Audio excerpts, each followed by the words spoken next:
So, hello guys, this is Snigdha Viswas, currently a first year undergraduate at Jadavpur University, so of Department Electrical Engineering. So, আজকে যেটার জন্য অর্ণব আমাকে চ্যানেলে রেখেছে is the thing how can I get 20 marks in this few days of my WBJ preparation, and 20 marks physics পাওয়া মানে একটা ভালোই লেভেলে. If I get 20, 20, 20 from each of the three subjects, তাহলে আমার স্কোর মোটামুটি 60 চলে আসবে and I can confirm Jadavpur. So not the good branches, but again university matters for me.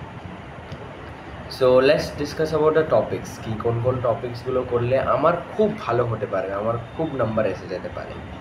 So first thing is electrostatics. Electrostatics is a chapter যেটা খুব lengthy, কিন্তু কেউ যদি এটা করে নেয় না 10 নাম্বার 10 নম্বর শুধু ইলেকট্রোস্ট্যাটস থেকে তুলতে পারবে. কোশ্চেনগুলো কাফি টাফ আছে, এটা নয় যে ইজি কিল চ্যাপ্টার, এটা হলো হাই ওয়েটেজ চ্যাপ্টার. কেউ যদি ইলেকট্রোস্ট্যাটসটা ভালো করে বুঝে নেয়, he can rock the exam, literally আমি বলছি. The next thing is about current থেকে অনেক কটা কোশ্চেন আসে না, বাট যেটুকু আসে যদি আমরা সেগুলো করে নিই, আই ক্যান বেট ভাই আমার 20+ এসে যাবে আরামে এইটুকু দিনে. প্লাস যে চ্যাপ্টারটা সেটা হলো আমার modern physics is one of those chapters যার মধ্যে আমার শুধু 4-5টা ফর্মুলা আছে মাত্র. তোর অ্যাটমিকের স্ট্রাকচারের সাথে লিঙ্কও আছে কেমিস্ট্রির অ্যান্ড কেমিক্যাল কাইনেটিক্স, এই দুটো চ্যাপ্টার মিলিয়ে মডার্ন ফিজিক্সটা হয়েছে. নতুন কি so and there is nothing new in that modern physics. So কেউ যদি এটা করে নিয়েছে তার অনেক নাম্বার এসে যাবে. And the next part is that thermal physics or thermodynamics, that part. And এই পার্টটা থেকে বিশ্বাস কর আমি নিজে WBJ দিয়েছি অ্যান্ড বিশাল কোশ্চেন আছে. তুই যদি এইগুলো সব না formula base chapters, modern physics হয়ে গেলো, থার্মো হয়ে গেল, তারপর রে অপটিক্স আমি পরেরটা বলতে যাচ্ছিলাম কিন্তু না করলেও হবে, কেন কি রে অপটিক্স বা এইগুলো জাস্ট ফর্মুলা বেস চ্যাপ্টার্স ভাই. মানে আমি ফর্মুলা যদি মুখস্থ করেও যাই, দুটো এক্সাম্পল দেখে যাই, আমার কোশ্চেনগুলো সলভ হয়ে যাবে.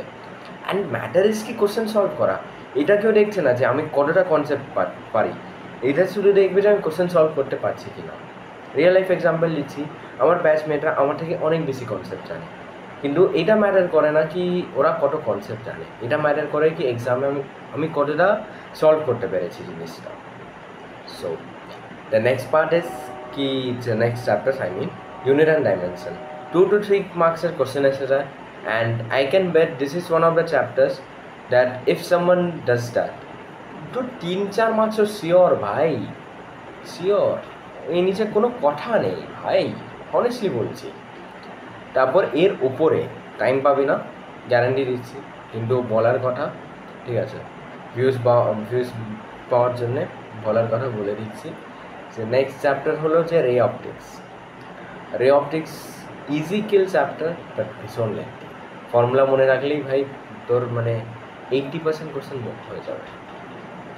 So this are the few chapters. If someone does that, he can get up to 20 to 30 marks in physics, and which is relatively a good score. I think আমার এই ফিজিক্সে 20-র কাছাকাছি এসেছিল. So again I mean Jadavpur electrical department. So ঠিক আছে, তাহলে let's have a cup of T and all the best for your next 7 days.